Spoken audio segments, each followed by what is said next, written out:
مشک عنبر زعفران کافور سے بنی ہیں، پاک پاکیزہ ہیں، کہ جن کے چہرے کا نور اللہ کے نور میں سے ہے، اور سورج کو فنگر ٹپ دکھا دیں تو اللہ کی قسم سورج نظر نہیں آئے گا۔ کہ اللہ نے جو یاقوت اور مرجان سے زیادہ خوبصورت حوریں جنت میں پیدا کی ہیں، اتنی خوبصورت عورتیں ہیں کہ ان کی پنڈلیوں کا گودا بھی ان کی کھال سے نظر آتا ہے، ایسی شفاف اسکن ہے ان کی۔ نہیں انہیں چھوا ہوگا ان سے پہلے نہ کسی انسان نے اور نہ کسی جن نے۔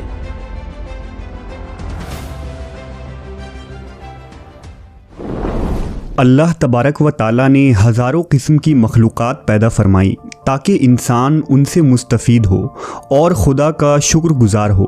اس مادی دنیا کے علاوہ بھی انسان کے لیے اللہ نے دل بہلانے والی مخلوقات کو پیدا فرمایا ہے تاکہ دنیا کی تکلیف، مصائب اور آزمائشوں سے تھکا ہارا بندہ جس نے اللہ کے حکم کے آگے اپنی تمام تر خواہشات قربان کر دیں، اسے وہ مخلوق بطور انعام عطا کیا جائے۔ یہ ایک ایسی مخلوق ہے جو آخرت میں بندہ مومن کے لیے تمام مصائب و آلام کا بدلہ بنے گی۔ آسمانی کتابوں میں اس خوبصورت مخلوق کو حور عین کہا جاتا ہے۔ لفظ حور حورا کی جمع ہے، اور حورا اس عورت کو کہا جاتا ہے جو جوان، حسین و جمیل، سفید رنگ والی اور انتہائی سیاہ آنکھوں والی ہو۔ قرآن مجید میں کئی مقام پر ان حوروں کا ذکر ملتا ہے۔ مثلاً سورہ صافات میں اللہ نے فرمایا، نعمتوں والی جنت میں جنتی تختوں پر ایک دوسرے کے سامنے بیٹھے ہوں گے، جہاں شراب کے جام کا ان پر دور چل رہا ہوگا، جو پینے میں شفاف اور لذیذ ہوگی، نہ اس سے درد سر ہوگا اور نہ اس کے پینے سے وہ بہکیں گے، اور ان کے پاس نیچی نظروں بڑی بڑی آنکھوں والی حوریں ہوں گی، ایسی نازک جیسے انڈے کے چھلکے کے نیچے چھپی ہوئی جھلی۔ اسی طرح سورہ رحمان میں ارشاد ہوا، وہاں یعنی جنت میں نیچی نگاہوں والی حوریں ہیں جو ان کو ان سے پہلے کسی جن و انس نے ہاتھ نہیں لگایا، وہ ایسی ہوں گی جیسے چمکتے ہوئے ہیرے اور موتی۔ گویا حور ایسی جنتی مخلوق ہے جسے دنیاوی مثال سے سمجھنا اور اس کے جسمانی بناوٹ و خصوصیات کو بیان کرنا مشکل ہے، جسے اب تک نہ کسی انسان نے دیکھا نہ چھوا ہے، اور جنت میں یہ مخلوق مومن کے لیے انعام اور بدلہ ہوگی۔ احادیث مبارکہ میں بھی نبی کریم محمد صلی اللہ علیہ وسلم نے ارشاد فرمایا ہے کہ حوروں کی آنکھیں اس موتی کی طرح ہوں گی جو سیپی میں ہو اور اس کو کسی نے ہاتھ سے نہ چھوا ہو۔ اللہ نے حور عین کو زعفران سے تخلیق کیا ہے۔ اللہ ان کے چہروں کو نور اور جسموں کو ریشم کا لباس پہنائے گا، اور ان کے جسم حیران کر دینے والی ہوں گی۔ اگر حوروں کی جسمانی بناوٹ کی بات کریں تو روایتوں سے پتہ چلتا ہے کہ حور کو پاؤں کی انگلیوں سے گھٹنوں تک زعفران سے بنایا گیا ہے، سینے سے گردن تک چمکدار عنبر سے بنایا گیا ہے، گردن سے سر تک کا حصہ سفید کافور سے تخلیق کی گئی ہے، اور ان کے سر میں خوشبودار کستوری کی بالیں ہیں۔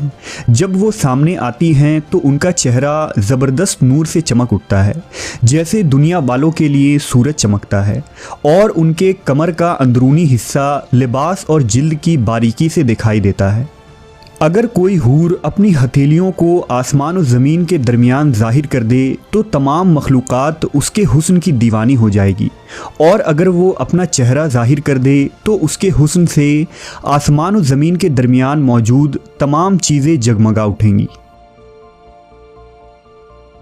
ایک روایت کے مطابق جنت الفردوس اور جنت العدن کے درمیان میں ایسی حوریں موجود ہیں جو جنت کے گلاب سے پیدا کی گئی ہیں۔ وہ کبھی سوتی نہیں، کبھی حاملہ نہیں ہوں گی، نہ انہیں حیض آتی ہے اور نہ وہ کبھی بیمار پڑتی ہیں۔ حوروں کے بھی کئی اقسام اور نسلیں ہیں، اور جنت کے الگ الگ درجوں میں مختلف اقسام کی حوریں رہتی ہیں، جیسا کہ حضرت ابن عباس نے فرمایا کہ جنت میں ایک نہر ہے جس کا نام بیدق ہے۔ اس نہر کے نیچے حوریں اگتی ہیں اور خوبصورت آواز میں قرآن مجید کی تلاوت کرتی ہیں اور اللہ کی حمد و ثنا بیان کرتی ہیں۔ جنت میں جنتی جب اس نہر کے پاس پہنچیں گے تو ان حوروں سے ہاتھ ملائیں گے۔ جب مرد کسی حور کی کلائی کو چھوئے گا تو وہ حور اس کے پیچھے چل پڑے گی اور اس کی جگہ دوسری حور اگائے گی۔ اسی طرح جنت میں موجود مختلف اقسام کی حوروں کا مختلف جنتی نام ہے۔ مثلا خیرہ اور اینا نامی حور، جس کے متعلق روایتوں میں آتا ہے کہ ان کے ارد گرد 70,000 خدمتگار لڑکیاں چلتی ہیں اور جو پرہیزگار بندوں کو خود جنت میں تلاش کرتی پھرتی ہیں۔ حور جنت کی ایک ایسی نعمت ہے جو ادنا سے ادنا جنتی شخص کو عطا کی جائے گی، جیسا کہ حضرت ابن عمر نے بیان کیا ہے کہ ایک ادنا درجے کے جنتی کو بھی 1000 محل دیے جائیں گے اور ہر 2 محلوں کے درمیان 1000 سال کا فاصلہ ہوگا۔ ہر محل میں حور عین ہوگی۔ اسی طرح جنت میں ایک درخت ہے جس کے نیچے ابھرے ہوئے چھاتیوں والی کنواری حوریں ہوں گی اور وہ وہاں گیت اور نغمے گائیں گی۔ تو جب درخت یہ آواز سنے گا تو اس کے شاخیں ایک دوسرے سے ٹکرا کر بانسری کی سی آواز پیدا کریں گی۔ اسی طرح روایتوں کے مطابق جب کوئی جنتی شخص کسی حور سے ہم بستری کرے گا تو اس کی شہوت 70 سالوں تک اس کے جسم میں گردش کرتی رہے گی، جس سے وہ لذت پاتا رہے گا۔ جب وہ حور عین سے خوب صحبت کر لیں گے تو وہ دوبارہ پاک اور کنواری ہو جائیں گی۔ حوروں کا تصور دین اسلام میں کوئی نیا تصور نہیں ہے، بلکہ دنیا کے کئی مذاہب اور آسمانی کتابوں میں ان دوشیزہ عورتوں کا ذکر ملتا ہے جو موت کے بعد انسانوں کو ملیں گی۔ مثلا قدیم یونانی اساطیروں میں نمف نامی ایک جوان اور خوبصورت مخلوق کا ذکر ملتا ہے۔ گریک مائتھولوجی کے مطابق نمف ہزاروں سال تک زندہ رہتی ہیں اور کبھی بوڑھی نہیں ہوتی۔ نمفس کو مقدس روح کہا جاتا ہے جنہیں زیوس دیوتا کی بیٹیاں قرار دیا گیا ہے اور جو کوہ اولمپس میں دیوتاؤں کی خدمت کرتی ہیں۔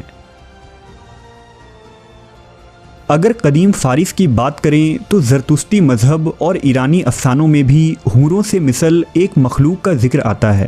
گاتھاؤں کے مطابق انسانوں کے تمام اچھے اعمال اور نیکی ایک خوبصورت حسینہ کی شکل میں تبدیل ہو جاتی ہے جسے ڈائنا کہا گیا ہے۔ ڈائنا ایک پرکشش اور بہترین لباس پہننے والی عورت ہے۔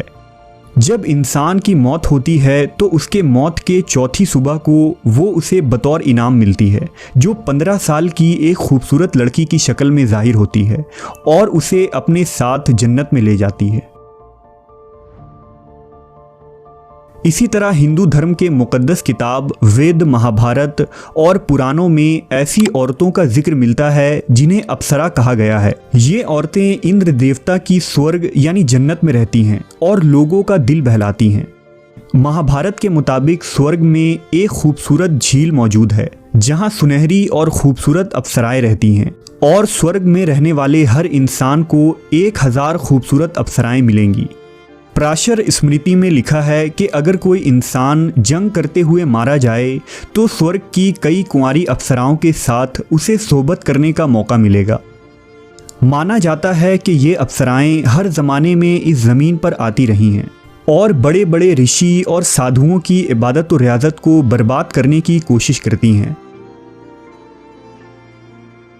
ایک ہندو کتھا کے مطابق ایک دفعہ وشوامترا نامی ایک سادھو کے عبادت و ریاضت سے اندر دیوتا کو بہت خوف آیا، لہٰذا انہوں نے مینکا نامی ایک اپسرا کو سورگ سے اس زمین پر بھیجا تھا تاکہ وہ وشوامترا کو اپنی خوبصورتی اور اداؤں سے لبھا سکے اور ان کی ریاضت خراب ہو جائے۔